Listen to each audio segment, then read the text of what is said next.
دیکھیں میں سورہ بقرہ کا خلاصہ آپ کے سامنے ذکر کرتا ہوں۔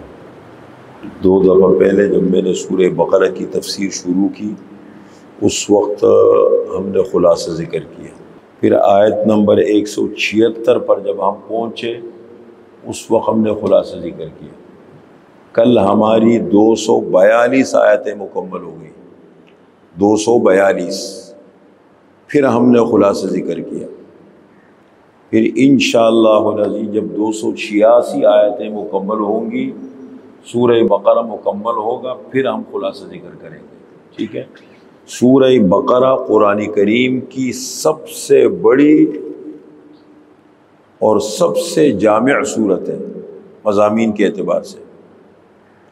286 آیتیں ہیں۔ کبھی کبھی قرآن کھولا کریں، مستقل تو نہیں، پتہ نہیں کھولتے یا نہیں، کھولا کرے اس کو دیکھا کرے۔ 286 ہے تاکہ مناسبت پیدا ہو۔ 286 آیتیں کیسے؟ آخر میں دیکھو گول دائرہ لکھا ہوگا، اس کے اندر آج کل تو ہر چیز مل جاتی ہے۔ تو 286 آیتیں ہیں اور 40 رکوع ہے سورہ بقرہ میں۔ 286 آیتیں 286 اور 40 رکوع ہے۔ سورہ بقرہ کے مضامین کو مفسرین کرام نے 3 حصوں میں تقسیم کیا ہے۔ اصل میں 2 حصے ہیں، جو دوسرا حصہ ہے اس کے 2 حصے ہیں۔ آیت نمبر 1 سے لے کر کے آیت نمبر 176 تک، 176 تک یہ پہلا حصہ ہے۔ شروع کی 176 آیات میں پہلا حصہ ہے، اور اس کا عنوان ہے، دیکھیں امت کی 2 قسمیں ہیں۔ آپ صلی اللہ علیہ وسلم جب دنیا میں تشریف لائے، آپ کو نبوت ملی، تو آپ صلی اللہ علیہ وسلم کی نبوت قیامت تک کے لیے ہے۔ اب آپ صلی اللہ علیہ وسلم کی بعثت اور آمد کے بعد جتنے بھی انسان ہیں وہ آپ صلی اللہ علیہ وسلم کی امت ہیں، مسلمان ہے، غیر مسلم ہے، جو بھی ہے، آپ صلی اللہ علیہ وسلم کے امتی کہلائیں گے۔ پھر امت کی 2 قسمیں، ایک ہے امتی دعوت اور ایک ہے امتی اجابت۔ امتی دعوت اور امتی اجابت۔ امتی اجابت کا مطلب جنہوں نے آپ کی دعوت کو قبول کیا، ہمیں سب جتنے بھی مسلمان ہیں دنیا بھر میں جو آپ صلی اللہ علیہ وسلم کو مانتے ہیں، آخری رسول مانتے ہیں، دین کو مانتے ہیں، جو مسلمان ہیں ان کو کہتے ہیں امتی اجابت، اور جتنے غیر مسلم ہیں ان کو کہتے ہیں امتی دعوت۔ ان کو دعوت دینے کی ضرورت ہے، یہ امتی دعوت ہے۔ امتی اجابت کی تربیت کی ضرورت ہے۔ مسلمان تو ہے، تربیت نہیں ہے، تعلیم نہیں ہے، اس کی کمی ہو سکتی ہے، لیکن ہے مسلمان۔ امتی دعوت وہ ہے جو غیر مسلم ہے، ان کو دعوت کی ضرورت ہے۔ تو سورہ بقرہ کا جو شروع کا حصہ ہے آیت نمبر 176 تک، امتی دعوت کو اللہ نے مخاطب فرمایا ہے، ان کو اللہ نے خطاب کیا ہے، اور امتی دعوت میں خصوصیت کے ساتھ یہود کا ذکر ہے۔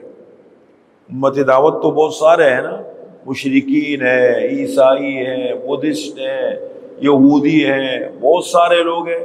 خصوصیت کے ساتھ یہود کا ذکر ہے، ان کے اوپر اللہ نے اپنی نعمتوں کا ذکر کیا، الگ الگ وقت میں، الگ الگ ادوار میں، دینی نعمتیں، دنیاوی نعمتیں، اخروی نعمتیں، سب نعمتوں کا ذکر اللہ نے فرمایا ہے، اور پھر ان کی ناشکری کا ذکر کیا ہے۔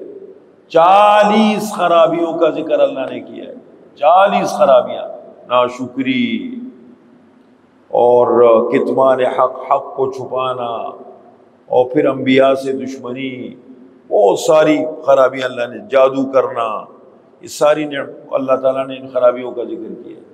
تو 176 آیات میں امتی دعوت کو خطاب ہے، اور امتی دعوت میں کن کا ذکر ہے؟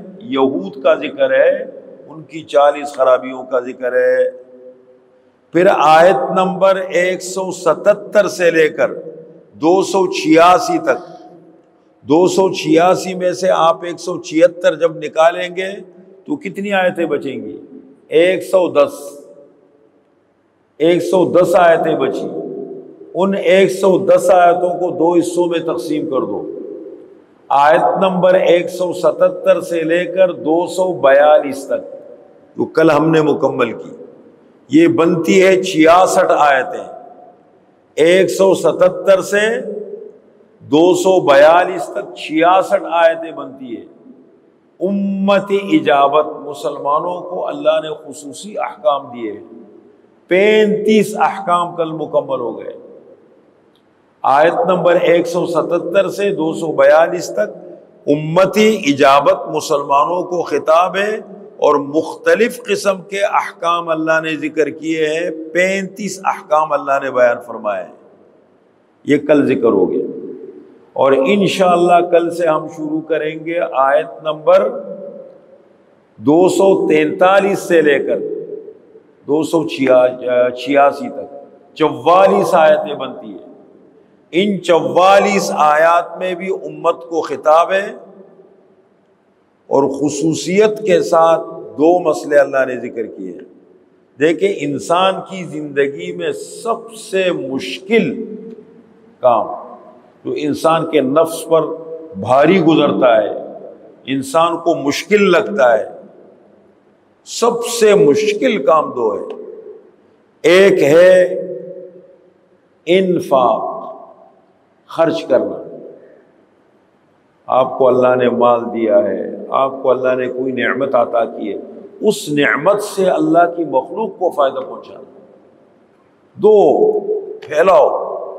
آپ کو اللہ نے مال دیا ہے، خیر میں لگاؤ، اچھی نیک جگہوں میں لگاؤ، اچھی جگہوں میں لگاؤ، خاندان کے غریبوں کو ڈھونڈ لو، دین پہ لگاؤ، خرچ کرو، جہاد پہ لگاؤ، اللہ کے دین کو غالب کرنے کے لیے لگاؤ۔ اس کا ذکر کیا انفاق، اور یہ نفس میں بڑا گاری گزرتا ہے، اس لیے کہ قرآن نے کہا وَأُحْضِرَتِ الْأَنفُسُ الشُّحَّ، انسان کے مزاج میں بخل ہے، کنجوسی ہے، وہ کہتے ہیں آنا چاہیے جانا نہیں چاہیے، انسان کا مزاج ہے۔ اب ایک انسان کو اللہ یہ مزاج، خرچ کرو، عادت ڈالو، اپنی حیثیت کے مطابق دو، یہ نفس میں بڑا باری گزرتا ہے۔